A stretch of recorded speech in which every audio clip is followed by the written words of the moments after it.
झाल्याशिवाय बाबाची महती कळत नाही. माझ्यासारख्याला काय करणार? आम्हाला नाही करणार हो चव्हाण साहेब, रमेशगिरी महाराज आम्हाला काही करणार नाही आईवडिलांचं महत्व, कारण ते बनल्याशिवाय नाही कळत. पोटाचा गोळा जेव्हा बाहेर जातो, पोटाचा गोळा जेव्हा सापडत नाही तेव्हा अरे रुक्मिणी सारखं रडत होती. विठ्ठलपंत रुक्मिणी माता एका ज्ञानदेवाला सांगत होते, ज्ञानदादा त्या पोराला सांभाळ, मी इकडे तिकडे बघते कोणा झाडाच्या आड कुठेतरी वाघाने खाल्लं तर नसेल ना, त्याला वाघ आला होता नक्कीच, त्या वाघाने कुठेतरी नेलं आणि तो वाघ नव्हताच, तो स्वरूप वाघाचं होतं. निवृत्तीनाथ ज्या गुफेमध्ये गेले ती गहिनीनाथाची गुफा होती आणि निवृत्तीनाथ जसे जसे आत गेले तसे तेच वाघ गहिनीनाथ महाराज नाथ पैकी, नाथ संप्रदायापैकी गहिनीनाथ महाराज होते.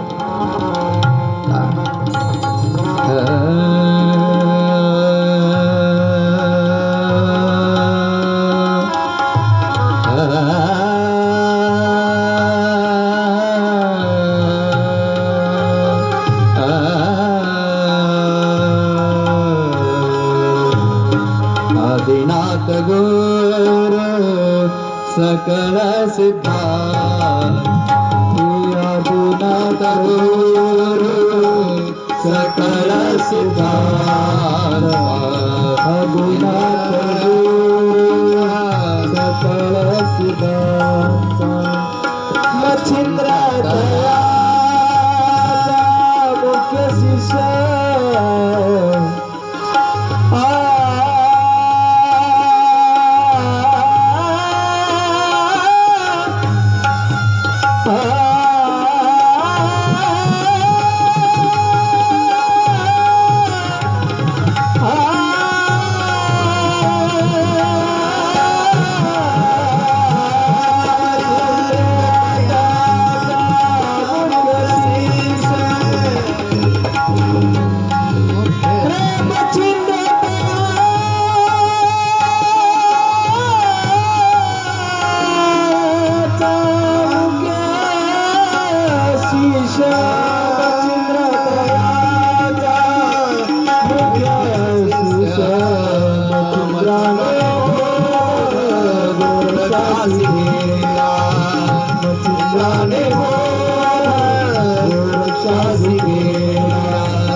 गोरक्षेवला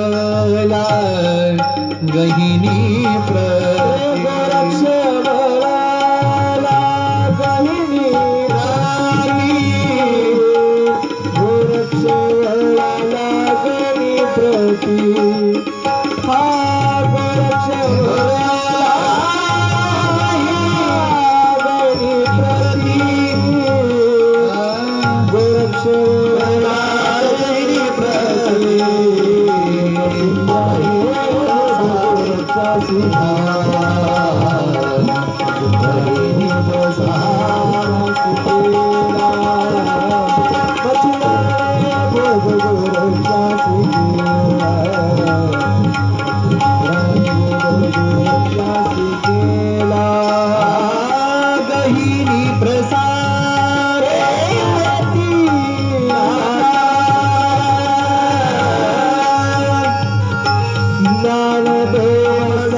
प्रसादे निवृत्ती दातार.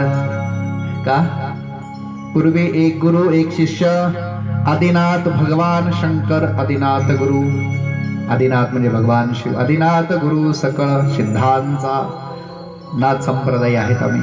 मच्छिंद्र तयाचा मुख्य शिष्य. आदिनाथ गुरु भगवान शिव, मच्छिंद्र भगवान विष्णूचा अवतार. पुन्हा मच्छिंद्राने बोध गोरक्षाशी केला. गोरक्षनाथ परत भगवान शंकराचा अवतार.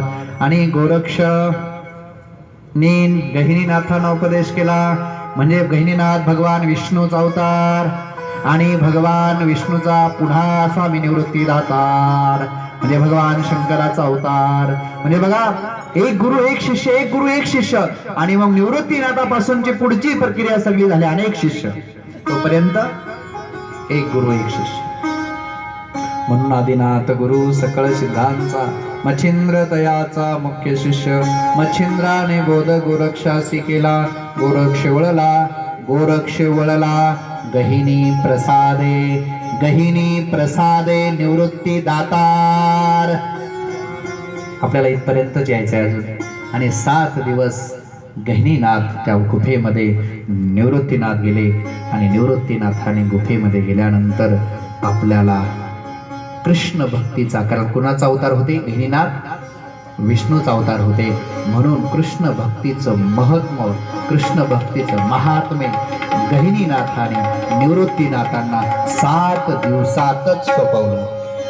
योग्य शिष्य असेल तर 7 दिवसामध्ये सुद्धा ज्ञान देता येतं. कारण ज्ञानासाठी सुद्धा अधिकारी पात्र पाहिजे. निवृत्ती झाली होती म्हणून ज्ञानाला पात्र होते. म्हणून गहिनीनाथांनी ते निवृत्तीनाथांना ज्ञान दिले. आता खरं याच्यावर अजून एक मला स्टोरी आठवते, पण आपला विषय पुढे लांब जाईल. ज्ञानासाठी पात्र व्यक्ती लागते. बरं जाऊ द्या, सांगूनच टाकतो, कारण मनात परत माझ्या खुटखुट राहायची की आपण सांगितलं नाही. गहिनी प्रसादे निवृत्ती दातार, ज्ञानदेवासार सोजविले. ज्ञान कसं असतं? पात्र व्यक्ती. गहिनीनाथाला पात्र व्यक्तीला ज्ञान दिलं म्हणजे निवृत्तीनाथ. शिष्य सुद्धा पात्र असावा लागतो. पात्र जर नसेल तर ज्ञान देता येत नाही. स्वामीजी देता येईल? नाही देता येईल. पात्र बनावं लागतं. एकदा तुम्हाला सांगतो,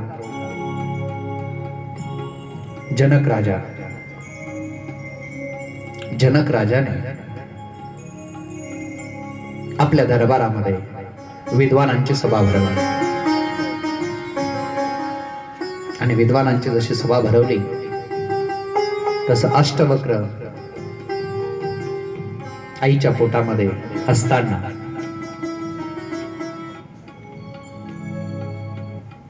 त्यांचे वडील अशुद्ध वेदाचे मंत्र म्हणत होते. म्हणून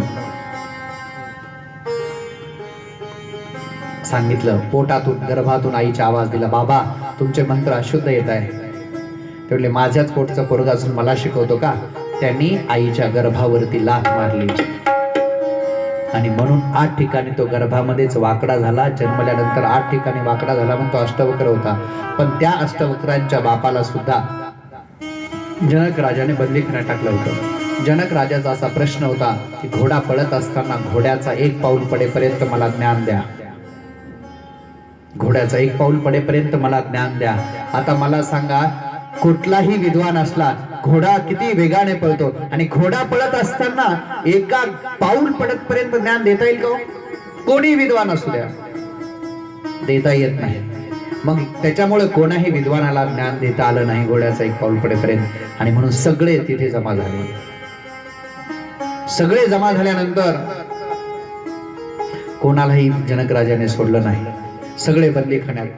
आणि जेव्हा हा अष्टवक्र जन्माला आला ना, अष्टवक्र आपल्या मामासोबत गोट्या नावाचा खेळ आहे, हा पूर्वीपासून आहे बरं का. गोट्या खेळत होते ना पूर्वी, गोट्या खेळतात. आता विसरले असतील लोक, आता गोट्या नाहीतच आहे जवळपास, आणि असतीलही गोटे फार. तर गोट्या खेळताना त्याच्या मामासोबत अष्टवक्र गोट्या खेळला. तेव्हा अष्टवक्र गोट्यांचा डाव जिंकला. आणि डाव जिंकल्यानंतर थोडी बोलाचाली झाली त्याच्या मामासोबत त्याची. तो म्हणला, मला काय जिंकतोस? तुझ्या बापाला ज्याने बंदीखान्यात टाकले त्याला जिंक, मग कळेल, मग तुझा शूरवीरपणा कळेल. ते म्हणले माझे बाबा. ते घरी गेला आणि आईला विचारलं, आई बाबा बाबा कुठे आहे? तिने तिचे बाबा दाखवले. ते म्हणे हे तुझे बाबा झाले, माझे बाबा कुठे? मग तिने सांगितलं जनक राजाने बंदीखान्यात टाकले. त्याचं कारण विचारलं की जनक राजाला घोड्याचा पाऊल पडेपर्यंत पळत असताना त्याचं ज्ञान पाहिजे. त्याने ठीक आहे मी जातो. अष्टवक्र गेले. थोडे शॉर्टकट सांगतो कथा तुम्हाला लवकर, कारण आपल्याला विषयाकडे वळायचंय.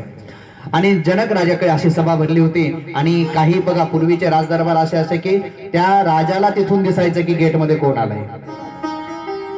म्हणजे पूर्वीच्या असे निर्मितीच होत्या की त्या राजाला त्या गेटमध्ये दिसायचं. आणि द्वारपाल होते गेटमध्ये, तो अष्टवक्र आला. आणि अष्टवक्र 8 ठिकाणी वाकडा होता, सभेपासून थोडं जवळच होतं ते गेट. आणि गेट आल्यानंतर सगळे बंदीखान्यात. अष्टवक्राला याने अडवलं. आणि अडवल्यानंतर राजासाहेबाला मध्ये त्यांचा एक पहारेकरी चौकीदार तो आला. आणि साहेब तिथे एक मुलगा आलाय आणि तो सांगितलं की मी त्यांना ज्ञान देण्यासाठी आलोय. ज्ञान देण्यासाठी? एवढसा मुलगा, दिसायला तर वाकडा दिसतोय, जाऊ दे, त्याचं काय ऐकतो.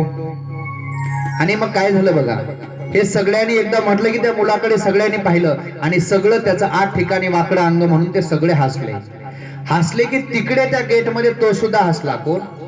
अष्टवक्र. आणि अष्टवक्र हसल्यानंतर अष्टवक्र हसला आणि नमस्कार केला द्रोणाचा, निघायला लागला की आपल्याला आतमध्ये प्रवेश नाही. पण जनक राजा फार हुशार होता हो. जनक राजा हुशार असताना त्याला वाटलं आपण त्या मुलाला वाकडा आहे म्हणून हसलो, पण तो मुलगा का हसला त्याचं बी कारण विचारलं पाहिजे आपण. तो जाताना लगेच चौकीदाराला सांगितलं त्या मुलाला बोलवून घ्या. त्या मुलाला बोलवून घेतलं. अष्टवक्राला म्हणले, अष्टवक्र काय तुमचं शर्यत आहे? ते म्हणाले घोड्याचा एक पाऊल पडेपर्यंत आम्हाला ज्ञान पाहिजे. ते म्हणे मी देतो. मी देतो? बरं जाऊ दे, तू देशील तेव्हा देशील, पण मला सांग आम्ही तुला तुझं 8 ठिकाणी अंग वाकडा आहे म्हणून हसलो, पण तू का हसलास? त्याचं कारण सांग. जनक राजाला तो अष्टवक्र म्हणाला, जनक राजे तुम्ही महान राजा आहात. मला माझ्या आईने सांगितलं होतं की ही विद्वानांची सभा आहे, पण मला विद्वानाची सभा ही वाटली नाही, तर मला ही चांभाराची सभा वाटली, म्हणून मी हसलो. काय बोलतोयस? विद्वान हा विद्वतेची परीक्षा करतो आणि चांभार हा कातड्याची परीक्षा करतो. तुम्ही माझ्या अंगावर गेले ना, कपड्यावर गेले ना, माझ्या अंग वाकडे म्हणून गेले ना. मी देतो तुम्हाला ज्ञान. आणि तू देतोस? म्हणे हो मी देतो. कळतंय तुम्हाला? आणि मग अरे बापरे, पोरगा तर चंड दिसतंय, म्हणे खतरनाक दिसतंय. एका घोड्याचा पाऊल पडेपर्यंत आतापर्यंत कोणीच म्हटलं नाही मी देतो ज्ञान, आणि तू म्हणतो मी देतो ज्ञान. म्हणे हो मी देतो ज्ञान. मग सगळ्या बंदीखान्यातल्या सगळ्या लोकांना पहिले सोडून टाका, कारण त्याच्यामध्ये त्याचा बापाही होता ना. तो म्हणे चला सोडून द्या. ते म्हणे नाही, मग आता सोडल्यानंतर लोकांनी बंदीखान्यातून लवकर घरी जायला पाहिजे की नाही? पण नाही, त्यांना वाटलं आम्ही एवढे विद्वान असून ज्ञान देऊ शकलो नाही, हा पोरगा एवढसा ज्ञान कसा देऊ शकतो? बघण्यासाठी परत ते सगळे थांबले. त्यांनी लावा घोडा शर्यतीला लावला. घोड्या टक टक टक टक घोडा पडायला लागला. एवढ्यामध्ये घोड्याचं एक पाऊल पडेपर्यंत जनक राजाला अष्टवक्राला मन मुठ्ठी में रखो, बस एकच शब्द काय म्हणला?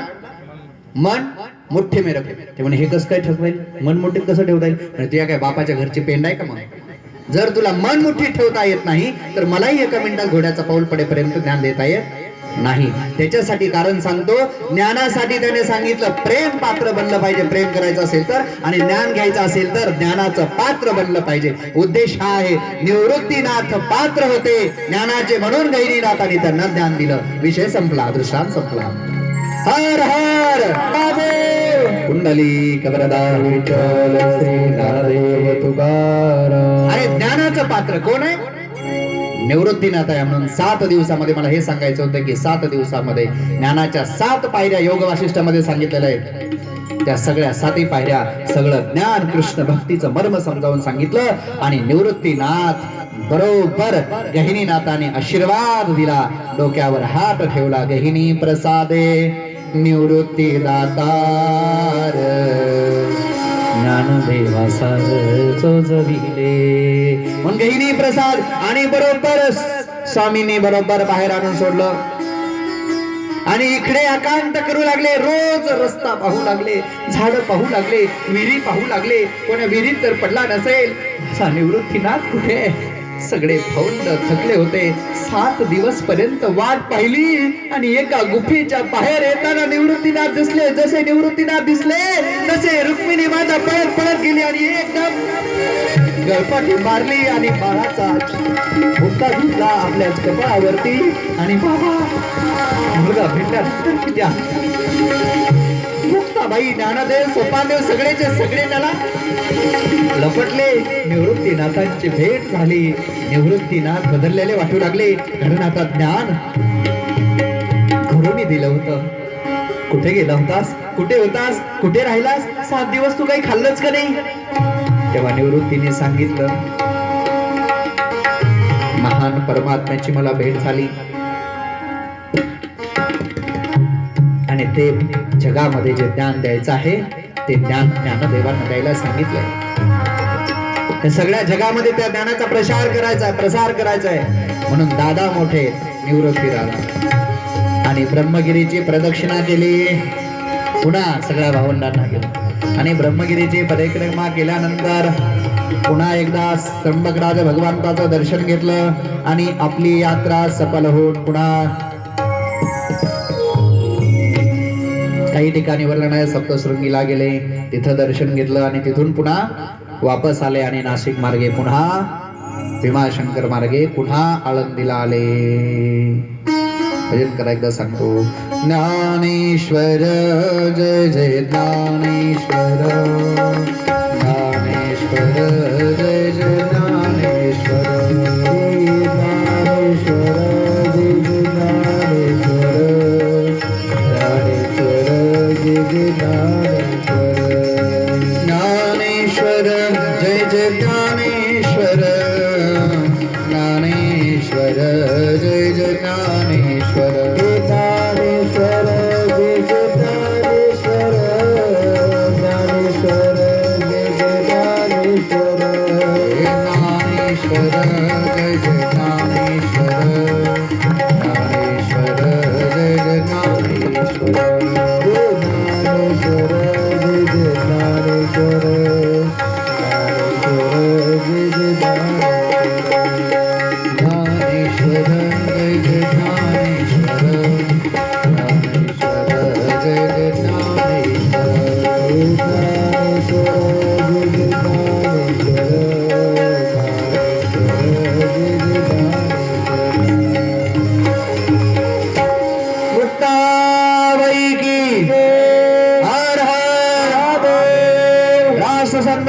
महाराज की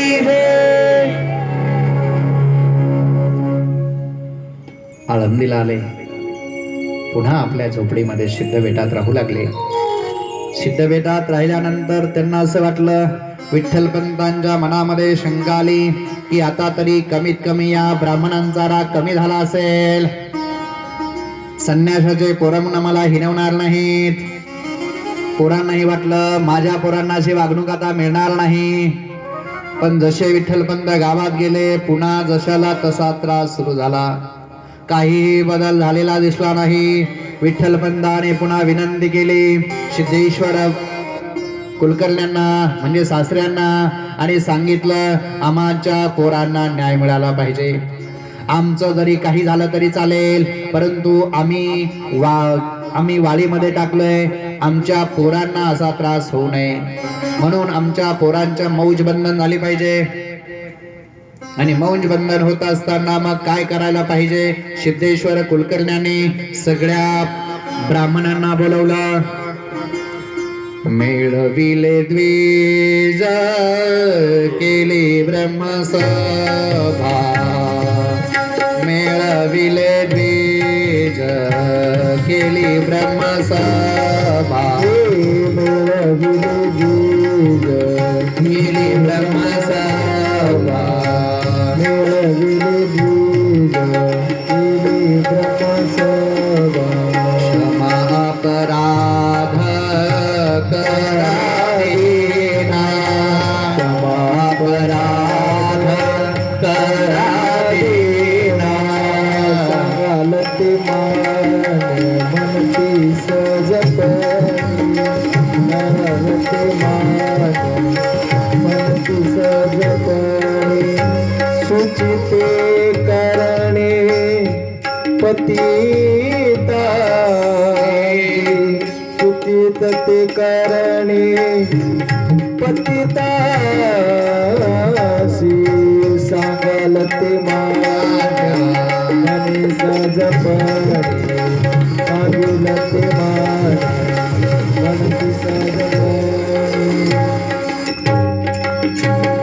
मिळविले द्विज केली ब्रह्मसभा. सिद्धोपंताने काय केलं, सगळ्या ब्राह्मण वृंदाला बोलवलं आणि सगळ्या ब्राह्मण वृंदाला बोलवल्यानंतर विठ्ठलपंत खाली मान घालून जसं काही चोरी केली असं एकदम क्षमा अपराध करू लागले. म्हणाले विठ्ठलपंत आमच्याकडून जेही काही पातक घडलं असेल ते सगळं आम्हाला क्षमा करा. अपराध क्षमा अपराध करा.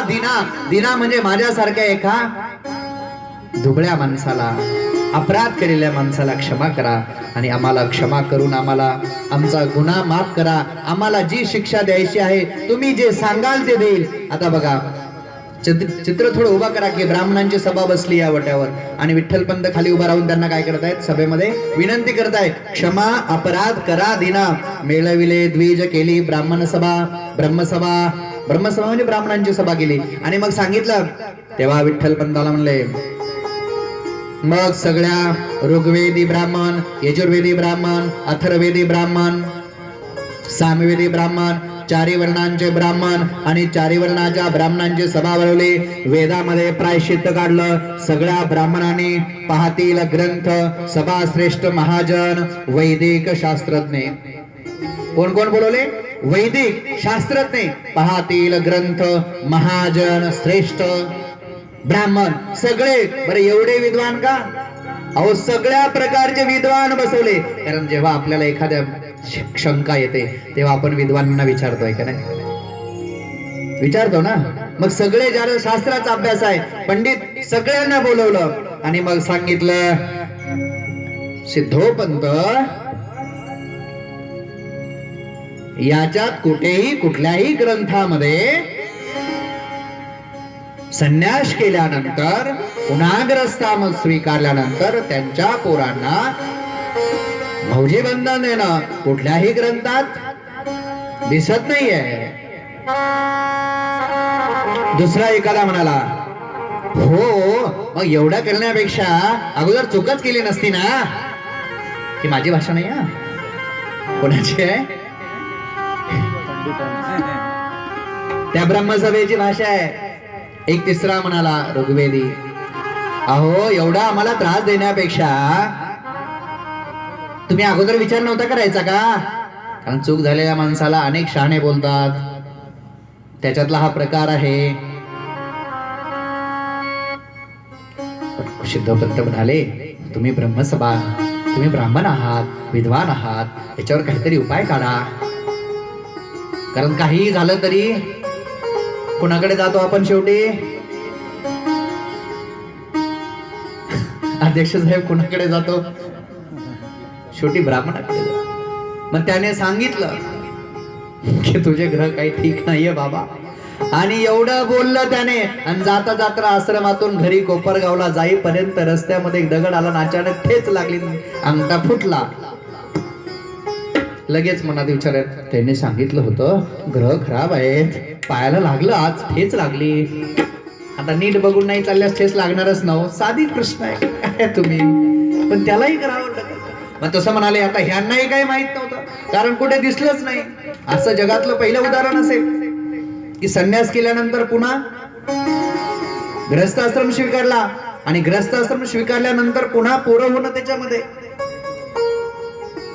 मग एक ब्राह्मण बघा, अहो सिद्धोपंत याच्यावर एक उपाय असू शकतो बरं का. म्हणे काय, सिद्धोपंतांनी काय असेल ते स्वीकारता येईल आमचे जावाई. विठ्ठलपंत म्हणाले, जे माझ्या पोरांसाठी मी काही स्वीकारायला तयार आहे. हो तुम्ही जी शिक्षा द्याल मी ती भोगायला तयार आहे. तुम्ही ब्राह्मण आहात. हो. मग सगळ्यांनी एकमेकाच्या डोळ्यांकडे पाहिलं आणि एकदम सभेचे अध्यक्ष जे कोणी असतील, एक उपाय आहे बरं का, एक उपाय दिसतोय. आणि काय, देहांत प्रायश्चित असे बोलिले विचारुनी भले हित करा. आम्हाला वाटतंय याला दुसरा कुठलाही पर्याय शास्त्रामध्ये नाहीये. देहांत प्रायश्चित, देहांत म्हणजे या देहाचा अंत, याच्याशिवाय दुसरा प्रायश्चित्त नाही. देहांत प्रायश्चित, आता सिद्धोपंताचे जावई होते त्यांना वाईटच वाटणार ना, कोणाचाही जावयाचं देहांत प्रायश्चित तुम्ही बघू शकाल? मुलगी विधवा झाली बघू शकाल? विठ्ठलपंत देहांत प्रायश्चित्त आहे, दुसरा काही उपाय नाहीये. सगळ्या मग घ्यायला काही हरकत नाही, जर पोरांना न्यायच पाहिजे असेल तर.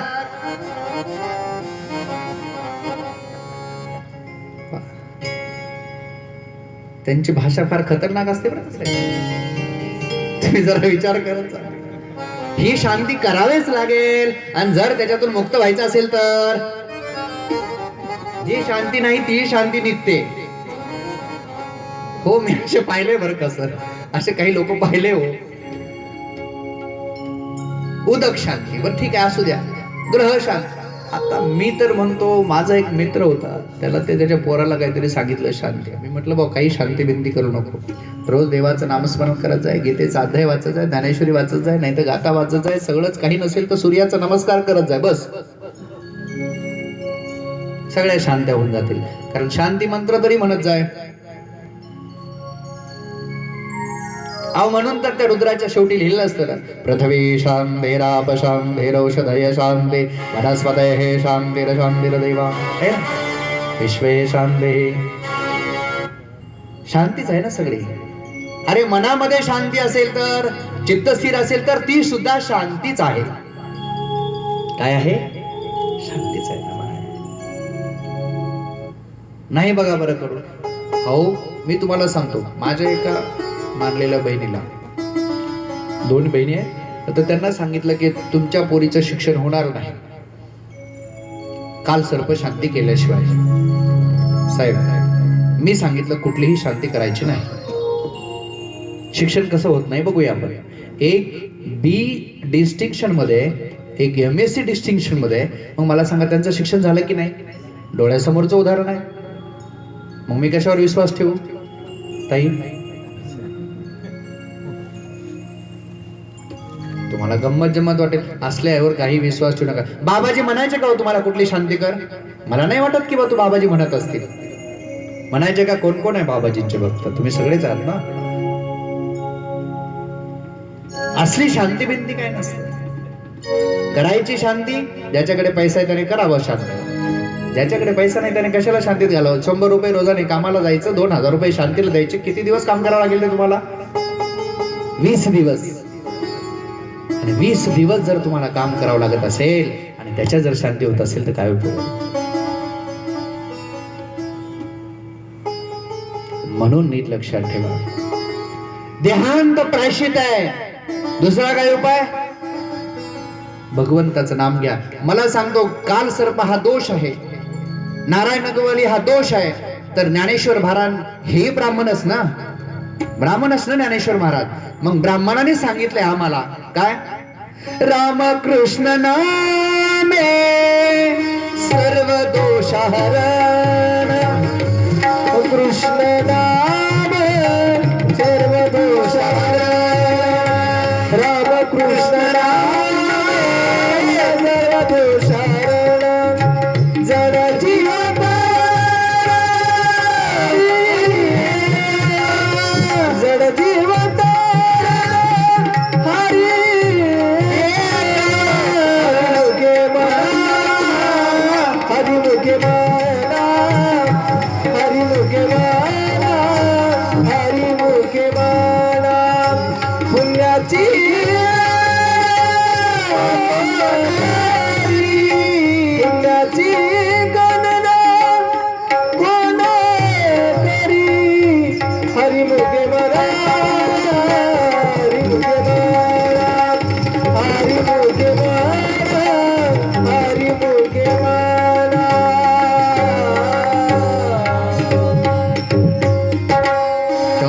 वाक्य नाही.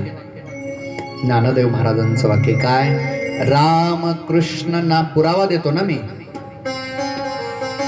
पुढचं वाक्य आहे का? राम कृष्ण नामे सर्व दोषा हर. आहे ना? सर्व दोष म्हणजे नुसता एकच दोष नाही, काल सर्प दोष. कोणता? सगळे दोष.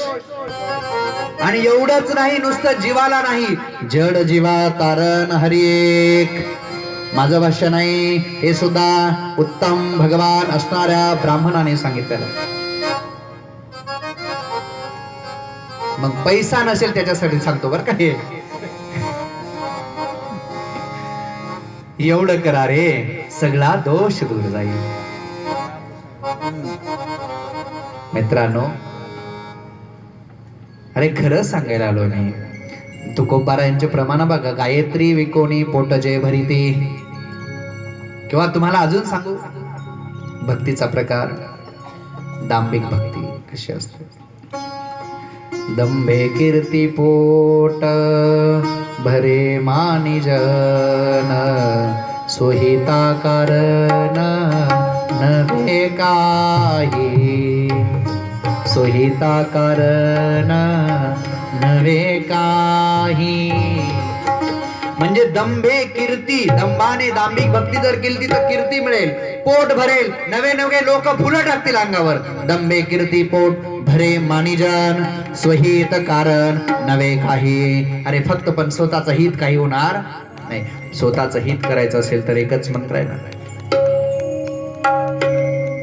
म्हणून मला सांगा, देहांत प्रायश्चित उपाय सांगितला ब्राह्मणाने. मला हे एवढं का बोललो तुम्ही म्हणाल, मध्येच ब्राह्मण कशा आले, मध्येच कालसर्प कसा आला, मध्येच कुंडली कशी आली. अरे हे कशासाठी सांगतोय नीट लक्षात ठेवा. या ब्राह्मणाने देहांत प्रायश्चित नसून सुद्धा देहांत प्रायश्चित दिलं, याच्यासाठी सांगतोय. एक गेला ना जीव, गेला का नाही? एक जीव म्हणण्यापेक्षा एक जीव गेला म्हणजे विठ्ठलपंत. मग विठ्ठलपंतानंतर रुक्मिणी राहिली का? पुढचा प्रसंग सांगणार आहे. एक एक नाही, दोन दोन जीव. अहो 1000 जीवासाठी आपण एवढा रान करतो, एक जीव वाचण्यासाठी. मग होतं का देहांत प्रायश्चित? सांगा शास्त्रामध्ये कुठे? संशोधक आहे मी पण. देहांत प्रायश्चित दिलं म्हणून चिकित्सा करा इथून पुढे. नक्की जा तुम्ही, विचारा. मी विचारू नका तुम्हाला म्हणत नाही, मी त्यांचा विरोधक नाही. पण कुठलीही गोष्ट त्यांनी सांगितल्यानंतर चिकित्सा करा. चव्हाण साहेब, आपल्या बुद्धीला पटतंय का तेही बघा, आणि बुद्धीला पटत असेल तर करा. ज्ञानेश्वर महाराज म्हणतात, बुद्धीचे वैभव अन्य नाही तुझे, एका केशवराजे. अरे किती दिलं त्या ज्ञानदेवाने, किती दिलं. एक एक शब्द बघाव.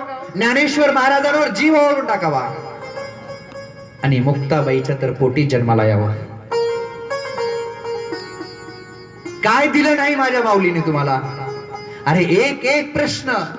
पण हरिपाठ म्हणलं की आपल्याला फार सोपा वाटतो, त्याच्याकडे कधीच बघत नाही, फक्त हरिपाठ घेतो आपण. देवाचे द्वारी उभा त्याने मुक्तीचारी हरिमुखे हरिमुखे म्हणा. आरतीचा टाइम झाला का रे बाळ्या? हरिमुखे म्हणा, हरिमुखे म्हणा.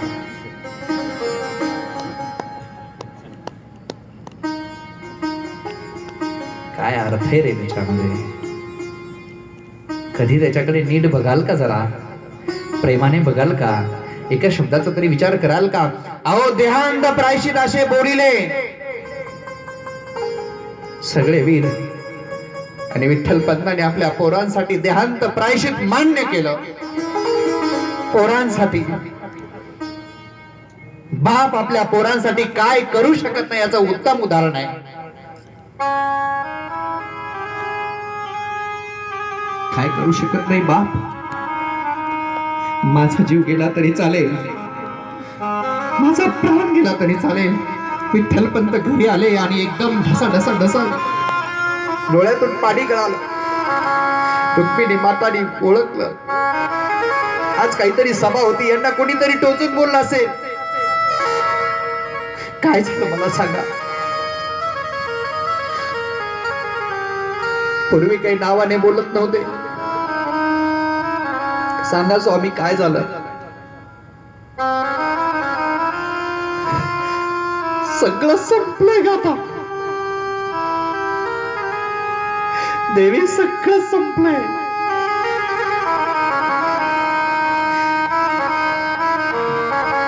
नाही सांगू शकत मी तुला. स्वामी हे बघा, मी तुमच्या अर्धांगिनी ना, धर्मपत्नी आहे.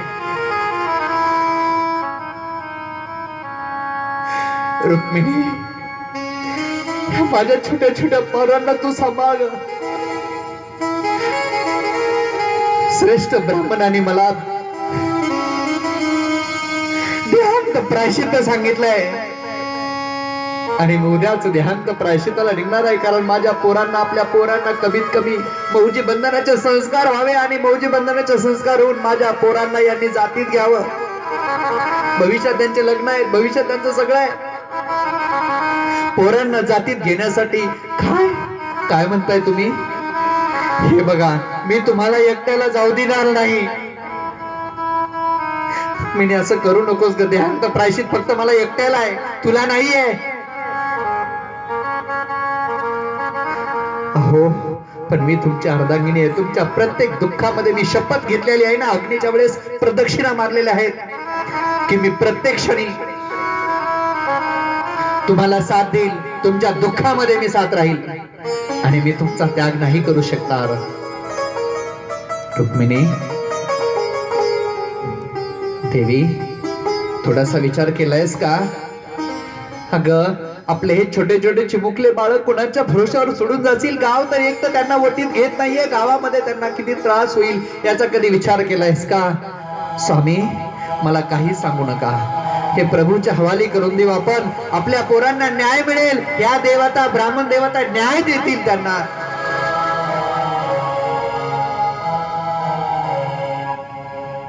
सगळे सिद्धेश्वरांकडे गेले. रुक्मिणी माता गेल्या, आई बाबांचा आशीर्वाद घेतला. गिरिजाबाई सिद्धोपंत म्हणले, आम्ही आता उद्या देहांत प्रायश्चित्ताला काय वाटलं असेल सिद्धोपंतांना. हळूहळू सिद्धोपंत डोळ्यातून अश्रू गेलेत, कारण त्यांच्या समोर झालेला निर्णय होता. हे त्या निर्णयाचे साक्षीदार होते आणि म्हणून जेव्हा त्या निर्णयाचे साक्षीदार झाले, दर्शन करून आले. रुक्मिणी माता सारखं मुक्ताबाईला जवळ घेऊ लागल्या. पोरांचं कसंही होईल, पण माझ्या पोरीचं कसं होईल? माझ्या पोरीला कोण संसार शिकवेल? आई मुलीला सगळं सांगत असते ना. माझी पोरगी अजून किती वर्षाची आहे? 7-8 वर्षाची मुलगी आहे. तिचा ऋतुकाळ यायचा बाकी आहे. तिच्या मनामध्ये आलेले विचार आहेत आणि अशा वेळेस माझ्या पोरीला कोण संसार शिकवेल? मुक्ताबाईला जवळ घ्यायची आणि रडायची. मुक्ताबाई विचारायची, आई आई, ए आई, तू का रडतेस? मला सांग ना. ए आई, तू का रडतेस? काही नाही रे बाळा, मला तुमची खूप आठवण येते. अगं, मी तर जवळच आहे ना, आठवण येण्यासारखं काय आहे? अरे असं नाहीये मुक्ते, असं नाहीये. मग निवृत्तीनाथ आणि ज्ञानदेवन तर इतके प्रिय होते ना. एका मांडीवर मुक्ताबाईला घेतलं, एका मांडीवर ज्ञानोबारायांना घेतलंय. दोघांचे बुके घेऊ लागली, कुरवाळू लागली, परत परत त्यांच्याकडे बघू लागली. एका नजरेनं निवृत्तीनाथांना जवळ घेतलं, पुन्हा सोपान देवही जवळ आले आणि चारी भावंडांना रुक्मिणी मातेनं जवळ घेतलं आणि चारी भावंडांना जवळ घेऊन सारखे न्याहाळू लागली. काहीतरी खाऊ घातलं आपल्या हाताने. शेवटचं खाणं होतं ते. शेवटचं खाऊ घातलं. रात्रीचे 9 वाजले. पोरांची झोपण्याची वेळ झाली. विठ्ठलपंतांना सांगितलं, तुम्ही निवृत्तीनाथाला आणि सोपान देवाला जवळ घेऊन झोपा दोन्ही साईडने. आणि रुक्मिणी मातेनं ज्ञानोबारायांना आणि मुक्ताबाईला जवळ घेऊन रुक्मिणी माता झोपल्या. पण यांना झोप नव्हती. पोरं शांतपणे आईच्या कुशीमध्ये म्हणल्यानंतर लगेच झोप लागते. आईने तो हात फिरवला आणि रुक्मिणी माता सारखी डोळ्यातून पाणी गळू लागली, आकाशाकडे बघू लागली. रात्रीचे 11 वाजले असतील. मुलं शांत झोपले. जसं आता बाबांचा फोटो आहे तसं त्यांचं देवघर म्हणजे काय, एक विष्णूची विठ्ठलाची मूर्ती. प्रार्थना केली.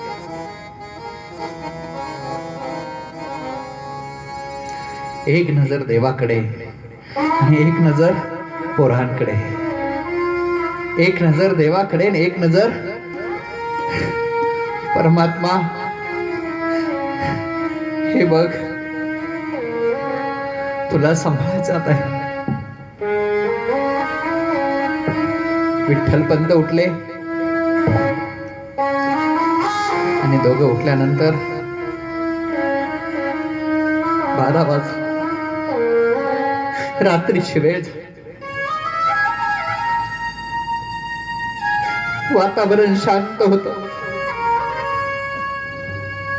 किड्यांचा आवाज, किडे छोटे छोटे घुमत होते. पक्षी मौन राहिले होते. वृक्ष सुद्धा बोलत नव्हते. पक्षी सुद्धा बोलत नव्हते. इंद्रायणी सुद्धा जास्त आवाज करत नव्हती. सगळ्यांना दुःख वाटू लागलं. इंद्रायणी सुद्धा आपला आवाज शांत केला.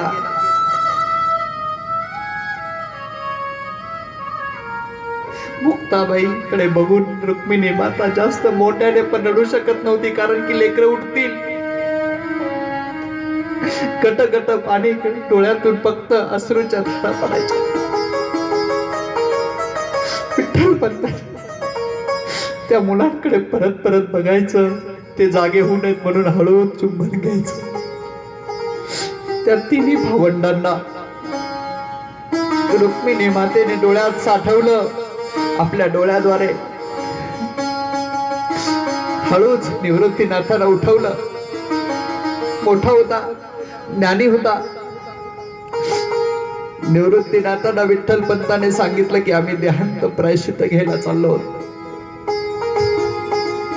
बाबा काय म्हणताय तुम्ही? बाबा काय म्हणताय? आणि एकदम निवृत्तीनाथाने विठ्ठलपंतांना मिठी मारली. आईला मिठी मारली. निवृत्ती, तू मोठा आहेस ना, हुशार आहेस ना, असं करायचं नाही. अरे आम्ही गेलो तरी ज्ञानोबा, मुक्ताबाई, सुपार यांची आई तू होणार आहेस. काय म्हणताय बाबा तुम्ही? माझ्यावर एवढी जबाबदारी का टाकताय बाबा? काय झालं बाबा एवढं? का टाकताय एवढी जबाबदारी माझ्यावर बाबा? निवृत्ती, हे बघ, हा संसार असाच आहे रे. तुम्हाला देहांत प्रायश्चित्त मिळावं, तुम्हाला जातीमध्ये घ्यावं, पुढचं भवितव्य तुमचं आम्हाला बघितलं जाणार नाही.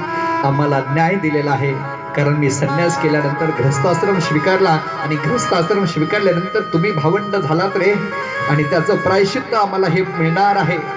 मी जाणार आहे, लक्षात ठेव. ज्ञानोबाला फार काळजी आहे ज्ञानोबाची, आणि ज्ञानोबाला एवढं सांगतो, ज्ञानी आहे, मुक्ताबाईचा सर्व सांभाळ तुम्ही करा रे, तिघं भावंड मिळून.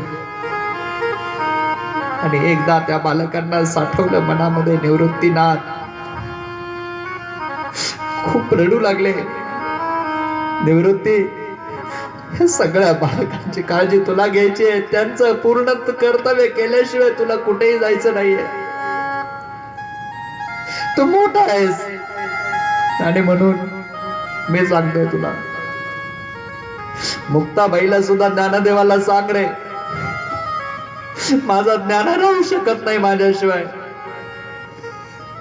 मुक्ताबाई काय बनेल सगळे विचार. निवृत्ती, तू आता त्यांची आई आहेस आणि तूच आता त्यांच्या वडील आहेस. आणि म्हणून निवृत्तीनाथांना समजावलं. एकदा भगवंताकडे हात जोडले, बालकांकडे नजर टाकली, आणि देहांत प्रायश्चित्ताला विठ्ठलपंत आणि रुक्मिणी माता निघाले. आणि घराच्या बाहेर जसे आले तसे गहिनीनाथ त्यांना भेटले. गहिनीनाथाने त्यांच्या व्यावहारिक दुःखाचा परिहार केला. ज्ञानाच्या गोष्टी सांगितल्या, डोक्यावर हात ठेवला आणि विठ्ठल पंत आणि रुक्मिणी माता देहांत प्रायश्चित्ताला प्रयागला निघून गेले. गंगा यमुना सरस्वतीच्या डोहामध्ये जाऊन शांत प्रवाहामध्ये भगवंताला नमस्कार केला आणि आपलं देहांत प्रायश्चित्त केलं.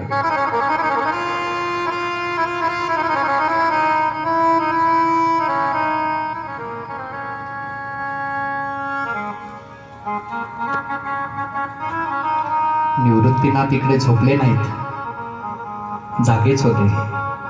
आई बाबांच्या सगळ्या आठवणी त्यांच्या मनामध्ये येत होत्या आणि जशा काही आई बाबांच्या आठवणी त्यांच्या मनामध्ये आल्या, तेवढ्यामध्ये पहाटे जी कोंबड्यांनी बाग दिली आणि हे सगळे मुलं ब्रह्ममुहूर्तावर उठणारे. पहाटेच उठले ज्ञानोबा आणि कुणाजवळ झोपले होते ज्ञानोबा?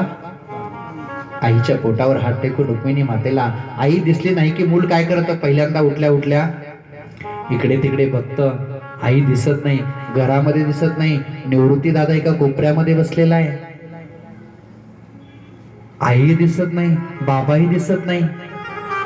ज्ञानदेव उठले आणि विचारलं, दादा, निवृत्ती दादा, बाबा कुठे गेलेत? अरे आई कुठे गेलीये? काही झालंय का आपल्या घरी? काही त्रास दिला का कोणी आपल्याला? ज्ञानदेव ज्ञानीच होते ना, मग काय झालं असेल? लगेच तेवढ्या आवाजाने सोपानदे उठले आणि ह्या तिघांचं बोलणं ऐकून लगेच मुक्ताबाई चिमुकल्या, उठल्या. दादा, ए आई, आई. आईचा आवाज कुठूनही येत नव्हता. ए दादा, ए निवृत्ती दादा, बाबा कुठे गेलेत? आता मुक्ताबाई बोलण्याला फटकळ होत्या, कडक होत्या.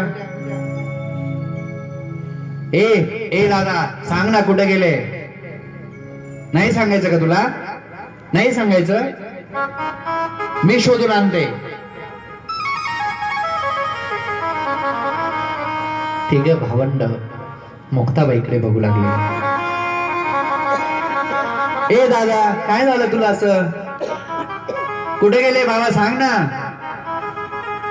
अरे बरं, आई तर कुठे गेले ते तर सांग. आणि निवृत्तीनाथांच्या डोळ्यातून पाण्याच्या धारा वाहू लागल्या. मुक्ताबाई बोलू लागली, दादा तू रडतोयस? काय झालंय दादा, मला सांग काय झालंय? ज्ञानदेव म्हणले, दादा तू मला पण सांगत नाहीस. सोपानदेव म्हणले, मला पण सांगत नाहीस. आम्ही तिघचे तिघ तू सांगितल्याशिवाय तुला सोडणारच नाही. आणि निवृत्तीनाथांच्या डोळ्यातून अश्रू पडले आणि निवृत्तीनाथ म्हणाले, आपल्या आई बाबांना देहांत प्रायश्चित्ताची शिक्षा मिळाली होती.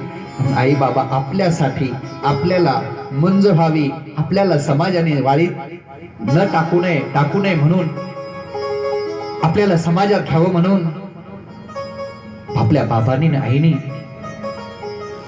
देहांत प्रायश्चित्ताची शिक्षा भोगायला गेले. काय? आई आई आई म्हणणं आणि निवृत्तीनाथांना तिघ भावंडांनी मिठी मारावी आणि पहाटेची वैऱ्याची जशी रात्र असते तशी पहाटेची रात्र त्यांना दुःखात. मुक्ताबाई ज्ञानदेवांना लटकून रडू लागल्या. मुक्ताबाई म्हणते, ज्ञानदेव म्हणतात, मुक्ताई, संसाराचं दुःख वाईट असतं ग. या पृथ्वी तलावर जोही देव असेल, साधू असेल, संत असेल, त्या प्रत्येकाला दुःख भोगावंच लागलंय. बाबाजी बरोबर आहे ना? कोणता संत सुटलाय की बिगर दुःख भोगण्याचा? बाबाजी तरी सुटले का हो? बाबाजीला कोणीच नाव ठेवलं नाही, कोणीच त्रास दिला नाही का?